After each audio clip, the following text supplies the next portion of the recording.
also particularly at the level of our region. Here's the agenda. We're going to look starting at a global level. What's happening in terms of climate change? Why is it important? And then look at some of the consequences. How do we move away from the current pandemic? And how do you plan a green recovery? And finally, focusing much more in terms of the Middle East and North Africa.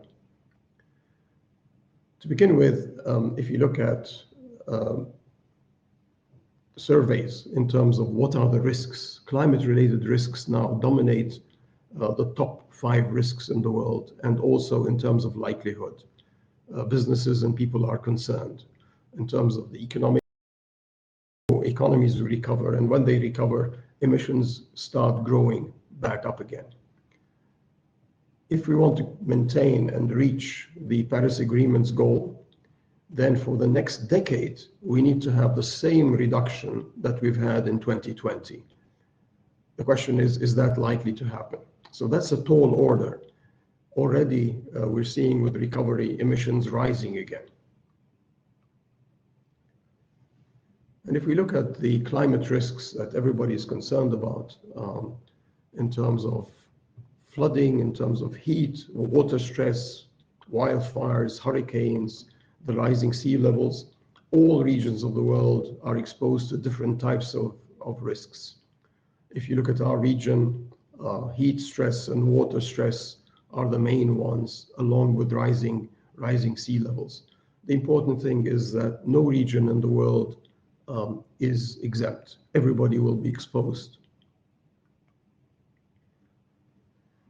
The IEA, and this is a interesting report that I recommend to everybody. The IEA has produced a very interesting and comprehensive report, Net Zero by 2050, which lays out really a roadmap of what we should be doing. And if you can see, starting at the bottom, the most important thing to address initially is electricity and heat, then industry, transport, and buildings. Those are the main ones, and lays out what we need to do from now to 2050. One of the important things, if you look at that slide, is that the IEA is saying we should not have any more approvals of coal mines or refurbishing coal mines or upgrading them. The same is true for oil and gas fields. That's a tall order because already we know there are new oil and gas fields coming on. But what's good about this roadmap is it lays out what you need to do in terms of the various areas, the various priorities. And the most important thing, I think, is 2 things. One is you need international cooperation. Climate change is a global issue, and climate change risk is a global public bad, and what you need to do is invest into a global public good. So it is critical that you get global cooperation. But of course, people will now turn and say, well, that's to 2050. What do we do right now? And that I think is a very excellent question. What do you do when you're trying to recover from COVID? Can you both tackle climate change as well as address the COVID-19 recovery? And if you look at what we've learned from COVID-19, I think this summarizes a little bit some of the major lessons. The first one is to say delaying dealing with the pandemic or delaying dealing with climate change only makes the cost higher. So delaying is costly. So you need to move immediately to address the problem, whether it's COVID or climate change. And when you look at climate change in particular, you need to create the institutions and create long-term incentives. Second, you need to get everybody on board. It's not just businesses, everybody, households, people, everybody need to feel that they need to act. It's not just government or public policy. And in order to do so, you need to change people's perceptions. And the problem with climate is that it's maybe happening outside your particular city, outside your particular village. So some important lessons, I think, from COVID. number one, you should not delay dealing with a problem, whether it's the pandemic or climate change.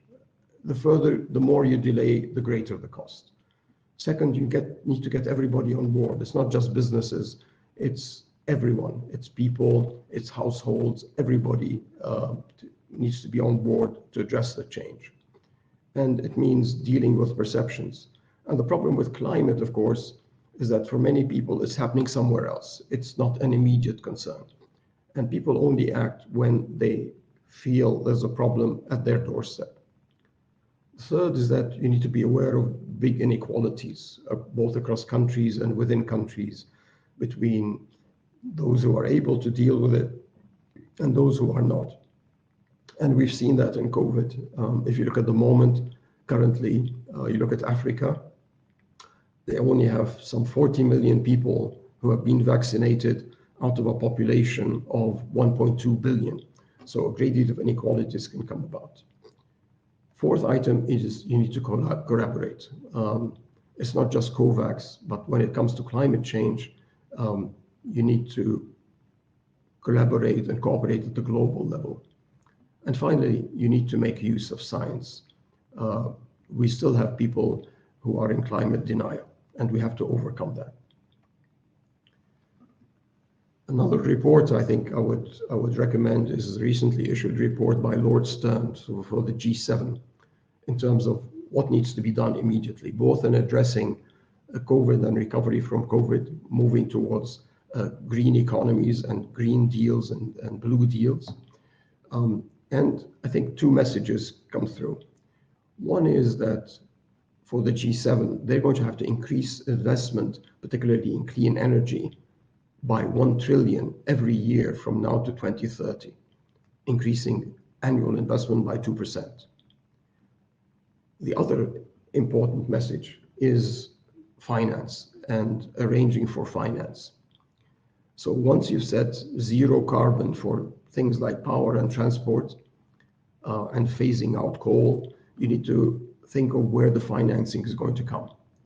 So improving availability of financing, imposing things like carbon taxes at a global level, committing to double climate finance from current levels, and importantly, getting the multilateral institutions, the World Bank, African Development Bank, Asian Development Bank, everybody on board to drive financing for climate change and adaptation and resilience, and particularly for infrastructure. Now, why is it so important for our region of the world? We're much more exposed than many regions to the threats of climate change. It's about heat and growing desertification, which threatens life, all life. Water scarcity is a major issue across the region. And already we are seeing the potential for water wars. Look at what happened between Ethiopia, Egypt, and Sudan. I think that gives you a feeling for the problems that can emerge in the region because of water scarcity.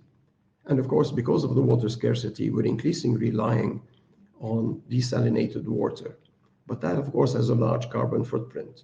So we'll have to go towards renewable energy in desalinating water. And rising sea levels affects nearly 24 port cities across the region. And all of this will mean that you're going to induce population, induce migration and displacement.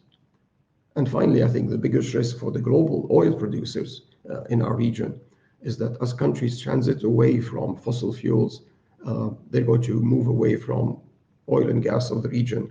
And it means potentially our region faces stranded assets, the main wealth of the oil producers.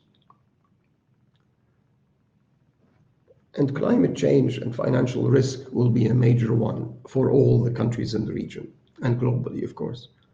You've got the physical risks, which affect the economy and businesses, but you've also got transition risks as countries move away from fossil fuels towards renewables. And that'll mean that industry will have to adapt, countries will have to adapt, people will have to adapt. But there are implications, of course, as a result of this for household wealth, property wealth, corporate wealth, and that will affect the banking and financial industry through market losses, credit losses, the value of the assets that they're lending against or they're using as collateral or credit providers will diminish.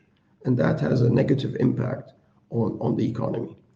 So the financial risks are going to be growing exponentially as we move ahead. So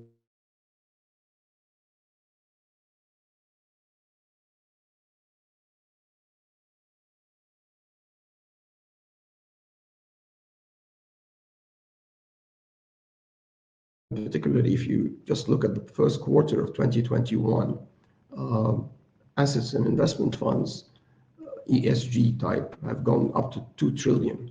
That they've tripled in 3 years. And increasingly, I think this will be what the industry will be facing in the years to come. Both bank credit as well as market credit will be moving towards climate finance. We may also, as we face climate change, be increasingly reliant on innovation in various technologies. This is a summary of where we are. Some industries and some technologies are more mature than others. Solar and wind are more mature than the others. Batteries, of course, battery storage is rapidly improving and the costs are declining. They've declined some 90% in the past decade. Electric vehicles, carbon storage, and related are still nascent industries. We're still at the beginning of a major transformation, as well as with geoengineering. But as these new technologies come to bear, then we're going to move into a major transformation of our transport systems in terms of what we call smart mobility. And that's why we set up a club. We're focusing on e-vehicles and the rest. That'll probably be the immediate thing most people will feel over the next 5 years. And so what will we need in terms of moving away from COVID as well as investing and addressing climate change? This slide summarizes the major things that you would need in terms of investing in clean energy, particularly wind and solar, reinforce the distribution grids. Energy efficiency, of course, is a low-hanging fruit. We need to focus on that, particularly in our part of the world. The transport system, major transformation. We need to put in place the EV networks. And industry, of course, will have to transform itself, move towards electric and move away from fossil fuels in all its activities. So what do we need to do at the level of the MENA region? I think we're going to need some major institutional changes. It starts with eliminating subsidies,